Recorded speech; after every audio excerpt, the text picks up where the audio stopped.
اعوذ باللہ من الشیطان الرجیم، بسم اللہ الرحمن الرحیم۔ السلام علیکم، میں ہوں جاوید خان اور آج میں آپ کو طالبان کے بارے میں بتاؤں گا کہ ان کی ابتدا کب اور کیسے ہوئی۔ ناظرین، جیسا کہ آپ جانتے ہیں کہ پچھلے دنوں طالبان نے تمام افغانستان پر قبضہ کر لیا ہے اور افغانستان کے صدر اشرف غنی بھاگ گئے ہیں۔ آخر یہ طالبان کون ہیں اور کہاں سے آئے ہیں؟ اسامہ بن لادن اس کہانی میں کہاں آتا ہے اور کیوں امریکہ نے اپنی افواج افغانستان میں بھیجی تھی؟ ناظرین، آج میں اپنی ویڈیو کا آغاز 1979 سے کروں گا۔ 1979 میں افغانستان کے صدر نور محمد تارکی کو مار دیا جاتا ہے اور اسی کے ساتھ ہی روس افغانستان میں مداخلت کرتا ہے۔ تارکی ایک کمیونسٹ لیڈر تھے اور ان کو ان کے ایک فیلو کمیونسٹ لیڈر حفیظ اللہ امین نے مارا تھا۔ حفیظ اللہ امین نے پہلے ان کو گرفتار کیا اور پھر مار دیا۔ افغانستان میں کمیونسٹ پارٹی دو حصوں میں تقسیم ہو چکی تھی اور ان دونوں پارٹیوں میں اکثر لڑائیاں ہوتی رہتی تھیں۔ نور محمد تارکی نے بھی حفیظ اللہ امین کو مارنے کی کئی بار کوشش کی لیکن وہ ناکام رہے۔ اس وقت کمیونسٹ پارٹی اور اسلامک پارٹی کے درمیان لڑائی ہو رہی تھی۔ اسی سال 1979 میں ایران میں بھی ریولیوشن ہوا جسے 1979 کا ریولیوشن کہا جاتا ہے۔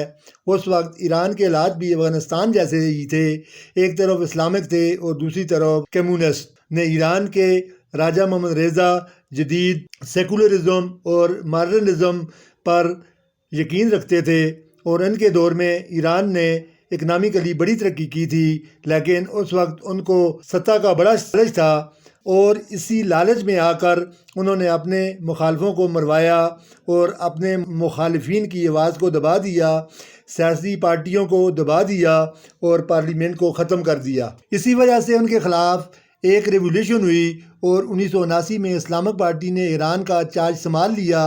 ایران میں یہ ہوتے دیکھ کر حفیظ اللہ امین جو کہ کمیونسٹ تھے انہیں یہ محسوس ہوا کہ افغانستان میں بھی کہیں اسلامک پارٹی قبضہ نہ کر لے، تو انہوں نے افغانستان میں مساجد کی تعمیرات شروع کروا دی اور اپنی تقریروں میں اللہ کا نام لینا شروع کر دیا۔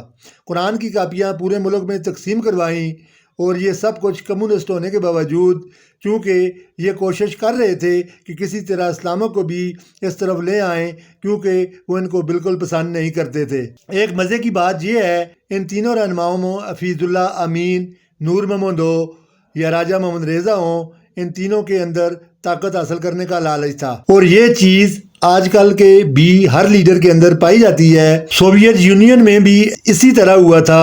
جب لینن نے اپنی طاقت کھوئی تھی تو اسٹالن نے مروا دیا تھا طاقت حاصل کرنے کے لیے۔ دسمبر 1979 کو، اس سے پہلے کہ اسلامک پارٹی افغانستان کی باغ ڈور سنبھالتی، روس نے اپنی فوج افغانستان میں بھیج دی۔ روس نے افغانستان میں جا کر حفیظ اللہ امین کو مروا دیا کیونکہ امریکہ اور سوویت یونین کے درمیان کولڈ وار چل رہی تھی۔ اگر افغانستان میں روس اپنا اثر و رسوخ جمائے گا تو ایک اور ملک سوویت یونین کے قبضہ میں آ جائے گا۔ حفیظ اللہ امین کو مروانے کے بعد بابرک کرمل کو افغانستان کا ہیڈ بنایا گیا۔ طاقت حاصل کرنے کے بعد انہوں نے 2700 سے زیادہ قیدیوں کو رہا کر دیا اور سرخ جھنڈے کو تبدیل کر کے ایک نیا جھنڈا بنوایا۔ ایسا لگ رہا تھا کہ افغانستان میں امن قائم ہو جائے گا اور خوب ترقی کرے گا، لیکن افغانستان کو ایسا دیکھ کر امریکہ کیسے چپ رہ سکتا تھا؟ امریکہ کو یہ لگ رہا تھا کہ سوویت یونین نے اپنے قدم افغانستان میں جما لیے ہیں۔ اس کے علاوہ بھی ویتنام جنگ میں بھی سوویت یونین نے یہ ثابت کر دیا تھا کہ امریکہ اس کی ٹکر کا نہیں۔ تو اس وقت امریکہ نے سوچا کہ کیوں نہ افغانستان کی مدد کر کے سوویت یونین کو افغانستان سے نکلنے پر مجبور کروں، اور اس طرح امریکہ نے مجاہدین کی مدد کرنا شروع کر دی۔ پاکستان اور سعودی عرب بھی افغانستان میں اسلامک مجاہدین کی مدد کر رہے تھے، اب امریکہ بھی ان کے ساتھ شامل ہو گیا۔ CIA نے اپنا سب سے بڑا پلان بنوایا اور اس آپریشن کو انہوں نے نام دیا آپریشن سائیکلون۔ CIA کے ڈائریکٹر رابرٹ گیٹ نے بعد میں یہ بتایا تھا کہ کیسے اس وقت کے امریکہ کے صدر جمی کارٹر نے $50 لاکھ کی خفیہ مدد کی تھی کہ یہ رقم مجاہدین کو دی جائے۔ یہ 3 جولائی 1979 کی بات ہے۔ اس کے علاوہ بھی مجاہدین کی امریکہ نے کھل کر مدد کی کون تھے یہ مجاہدین؟ شروع میں یہ گریلا جنگجو تھے جو پہاڑوں میں چھپ کر لڑائی لڑتے تھے، لیکن اس کے بعد ان کے پاس جدید اسلحہ آ گیا تھا۔ اب اس لڑائی میں سوویت یونین کو جھٹکا لگنا شروع ہو گیا تھا۔ 1988 میں افغانستان کے صدر ڈاکٹر محمد نجیب اللہ انہوں نے جنیوا معاہدہ کیا پاکستان کے ساتھ۔ یہ ایک امن معاہدہ تھا جس کی روح سے یہ دونوں ممالک ایک دوسرے کے اندرونی معاملات میں انٹرفیئر نہیں کریں گے۔ اس امن معاہدے کے گارنٹر سوویت یونین اور امریکہ ہوتے ہیں۔ امریکہ وعدہ کرتا ہے کہ اگر سوویت یونین اپنی فوجوں کو پیچھے ہٹائے گا تو امریکہ بھی مجاہدین کو ہتھیار فراہم کرنا بند کر دے گا۔ آخرکار 9 سال بعد 1989 میں سوویت یونین اپنی فوجیں افغانستان سے پیچھے ہٹا دیتا ہے۔ سوویت یونین افغانستان چھوڑ کر چلا جاتا ہے۔ اس کی کئی وجوہات ہیں۔ سوویت یونین خود بھی ٹکڑوں میں بکھرنے لگا ہے۔ اس کے بعد سوویت یونین بھی علیحدہ ریاستوں میں بٹ جاتا ہے۔ ان میں ایک بڑا ملک روس سامنے آتا ہے۔ یہ ایک الگ مسئلہ ہے۔ آئیے اپنے اصلی ٹاپک کی طرف چلتے ہیں۔ ناظرین، ڈاکٹر نجیب اللہ پوری کوشش کرتے ہیں اس مسئلے کو حل کرنے کی، اپنی طاقت یا پاور کو کم کرتے ہیں۔ 1987 میں ایک نیا قانون بنایا جاتا ہے افغانستان کے لیے، جس کی روح سے اب ہر پارٹی الیکشن لڑ سکتی ہے۔ 1988 میں الیکشن ہوتا ہے اور نجیب اللہ کی پارٹی PDP جیت جاتی ہے اور نجیب اللہ اس پاور کو ریٹین کر لیتے ہیں۔ 1990 میں افغانستان کا نام اسلامی جمہوریہ افغانستان رکھا جاتا ہے۔ نجیب اللہ کوشش کرتے ہیں کہ تمام مذہبی لوگوں کو امن قائم کر سکیں اور ملک میں امن قائم ہو۔ نجیب اللہ یہ بھی کوشش کرتے ہیں کہ باہر سے ایڈز آئے اور پرائیویٹ سیکٹر کو ترقی دی جا سکے، لیکن اتنا سب کچھ کرنے کے باوجود بھی امریکہ امداد بند نہیں کرتا اور مجاہدین گروپ ایک انچ بھی پیچھے نہیں ہٹتا۔ وہ الیکشن کا بائیکاٹ کر دیتے ہیں اور انہیں لگتا ہے کہ اتنا سب کچھ ہونے کے باوجود بھی اسلام کو نقصان پہنچانے والے موجود ہیں۔ یہ سول جنگ چلتی رہتی ہے۔ سوویت یونین پیچھے سے نجیب اللہ کی مدد کرتا ہے فارن ایڈ بھیج کر، لیکن اس کا کوئی فائدہ نہیں کیونکہ 1991 میں سوویت یونین خود ٹکڑوں میں بکھر جاتا ہے۔ 1992 میں مجاہدین کو فتح حاصل ہو جاتی ہے اور کافی تکرار کے بعد برہان الدین ربانی کو اسلامی جمہوریہ افغانستان کا صدر منتخب کیا جاتا ہے۔ اس کے بعد 1996 میں طالبان جو کہ نئے آتے ہیں وہ برہان الدین ربانی کو حکومت سے ہٹا دیتے ہیں۔ اب یہ کون ہے طالبان؟ پشتو میں طالبان کا مطلب ہے طالب علم۔ ابتداء میں طالبان کے لیڈر تھے ملا عمر۔ انہوں نے 50 لوگوں کا ایک گروپ بنایا تھا، لیکن وقت گزرنے کے ساتھ ساتھ پاکستان سے جو افغان افغانستان واپس آئے تھے وہ اس گروپ میں شامل ہو گئے۔ یہ لوگ مجاہدین سے بھی بڑے مذہبی لوگ تھے، ان میں بھی مختلف مسلک کے لوگ موجود تھے۔ کہتے ہیں کہ طالبان کو بنانے والا ملک امریکہ ہے۔ سعودی عرب اور پاکستان نے بھی اس کی کافی مدد کی ہے۔ افغانستان میں جمہوریت لانے کی پوری کوشش کی جا رہی تھی۔ اس کوشش کو تہس نہس کر دیا امریکہ نے ہتھیار فراہم کر کے، اور ایسا ماحول پیدا ہوا جس سے طالبان کا جنم ہوا۔ نہ صرف ہتھیار بلکہ پیرنٹلی امریکہ نے billion of dollar textbook چھپوانے کے لیے بھی خرچ کیے۔ یہ ایسی کتابیں تھیں جن کے اندر جہاد، کارتوس، رائفل، مائنز اور ان کو استعمال کرنے کا پورا طریقہ بتایا ہوا تھا۔ بعد میں انہی کتابوں کو طالبان نے استعمال کیا۔ ستمبر 1996 میں طالبان کابل پر قبضہ کر لیتے ہیں اور افغانستان میں اسلامی نفاذ کا آغاز ہوتا ہے۔ شروع میں سب لوگ طالبان کی حمایت کرتے ہیں کیونکہ کافی عرصہ کے بعد جنگ کا خاتمہ ہوتا ہے۔ شروع میں طالبان نے افغانستان کے کئی علاقوں میں امن قائم کیا اور بہت سی چیزوں پر پابندی لگا دی، مثلاً cinema, TV, VCR، music, football, chess, پتنگ اڑانا، پینٹنگ، فوٹوگرافی، کلین شیو، بازوؤں پر نقش و نگار۔ UNFS کو بند کر دیا۔ NGOs، انٹرنیٹ اور 10 سال سے زیادہ عمر کی لڑکیوں کی تعلیم پر پابندی لگا دی۔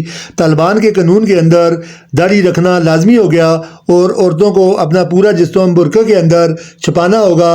عورتیں اپنے گھر سے باہر نہیں نکل سکتی، اگر انہیں کوئی محرم مرد لے جائے تو کوئی حرج نہیں۔ کیونکہ طالبان پشتون آئیڈیالوجی کو مانتے تھے، اس لیے انہوں نے غیر مسلم لوگوں کے لیے بیج ایشو کر دیے تاکہ مسلمان اور غیر مسلم میں تمیز ہو سکے۔ افغانستان کی ثقافتی ہسٹری میں بدھا اسٹیچو تھے جنہیں طالبان نے ختم کرا دیا۔ افغانستان کے صدر نجیب اللہ کو مار دیا جاتا ہے۔ یہ دیکھ کر دنیا بھر کے لوگ طالبان کو بری نظر سے دیکھتے ہیں اور ان کے خلاف آواز اٹھاتے ہیں۔ صرف 3 ممالک ان کی حکومت کو مانتے ہیں، جن میں پاکستان، سعودی عرب اور متحدہ عرب امارات۔ 1990 میں کچھ مجاہدین اور طالبان کے درمیان لڑائیاں بھی ہوئیں۔ 2001 میں احمد شاہ مسعود کو مار دیا جاتا ہے۔ یہ ہونے کے بعد ایک تیسرا گروپ جو القاعدہ کے نام سے وجود میں آیا، اس کو امریکہ میں 9/11 حملوں کا ذمہ دار ٹھہرایا جاتا ہے۔ ان حملوں نے پوری دنیا کو ہلا کے رکھ دیا اور اسامہ بن لادن کو ان حملوں کا ذمہ دار ٹھہرایا جاتا ہے۔ طالبان اسامہ بن لادن کو اپنے ملک میں پناہ دیتے ہیں۔ امریکہ ان حملوں کا بدلہ لینے کے لیے اپنی فوجوں کو افغانستان میں بھیجتا ہے۔ امریکہ افغانستان کے مختلف علاقوں میں ایئر سٹرائک کرواتا ہے۔ اس کا خیال ہے کہ طالبان ان علاقوں میں چھپے ہوئے ہیں اور ان ایئر سٹرائک کی وجہ سے بہت سے سویلین لوگ بھی مارے جاتے ہیں۔ 2001 تک امریکہ مجاہدین کے ساتھ مل کر طالبان کو پیچھے ہٹا دیتے ہیں۔ احمد شاہ مسعود کی مدد سے احمد کرزئی کو افغانستان کا صدر بنا دیا جاتا ہے۔ 2004 میں افغانستان میں پھر ایک نیا کانسٹیٹیوشن بنایا جاتا ہے، الیکشن ہوتا ہے اور 6,000 ملین سے زائد لوگ ووٹ کاسٹ بھی کرتے ہیں۔ کرزئی یہ الیکشن جیت جاتے ہیں اور ایک نئے صدر بنتے ہیں۔ افغانستان میں دوسری طرف امریکہ پاکستان میں بمبنگ اور ایئر سٹرائک کرواتا ہے، طالبان کے ٹھکانوں کا بہانہ بنا کر۔ 2011 میں اسامہ بن لادن کو مارنے کا ڈرامہ رچایا جاتا ہے۔ 2015 میں ملا عمر، جنہیں طالبانوں کا لیڈر مشہور کیا جاتا ہے، ان کا پتہ چلتا ہے کہ وہ 2013 میں بیماری کی وجہ سے فوت ہو چکے ہیں۔ اس پورے عرصے میں امریکہ نے اپنی آرمی افغانستان میں بھیجی ہوئی تھی امن قائم کرنے کے لیے اور طالبان کو دبانے کے لیے اور ساتھ ساتھ نئی جمہوریت کی مدد کے لیے، لیکن اتنے لمبے عرصے کے بعد بھی طالبان کو امریکہ ختم نہیں کر سکا۔ طالبان افغانستان کے مختلف علاقوں میں امریکہ کے ٹھکانوں پر بمبنگ کرواتا ہے، جس میں بہت سے سویلین بھی مارے جاتے ہیں۔ فروری 2020 میں ڈونلڈ ٹرمپ امریکہ کے صدر بنے اور طالبان کے ساتھ امن کے حوالے سے بات چیت کرنا شروع کر دیتے ہیں۔ ڈونلڈ ٹرمپ بات کرتے ہیں کہ اگر طالبان القاعدہ کے ساتھ اپنے تعلقات ختم کر دے گا تو امریکہ اپنی فوجوں کو واپس بلا لے گا، کیونکہ ان کا بہت زیادہ خرچہ ہو رہا تھا۔ افغانستان میں $2 ٹریلین سے زیادہ پیسے خرچ ہوئے اور امریکہ کے لوگ بھی اس کے خلاف ہیں کہ ہم کیوں جائیں وہاں پر جہاں پر ہماری لڑائی نہیں ہے۔ ہم 20 سال سے اس ملک میں بیٹھے ہوئے ہیں اور ہمارے لوگ قتل ہو رہے ہیں اور ہمیں کوئی فائدہ بھی نہیں ہو رہا۔ 2021 میں تقریباً 85,000 سے زیادہ فائٹر طالبان کے لیے لڑ رہے ہیں۔ اس وقت جو بائیڈن، جو امریکہ کے صدر ہیں، وہ ڈونلڈ ٹرمپ کی پالیسی کو جاری رکھتے ہوئے فیصلہ کرتے ہیں کہ اب امریکہ کے ٹروپس کو ہٹا دیا جائے گا افغانستان سے۔ خاص طور پر 9/11 کی 28 اینیورسری سے پہلے امریکہ کہتا ہے ہمارا کیا، ہم تو اپنے ٹروپس اٹھا کر چل پڑیں گے کیونکہ ہم امریکہ ہیں۔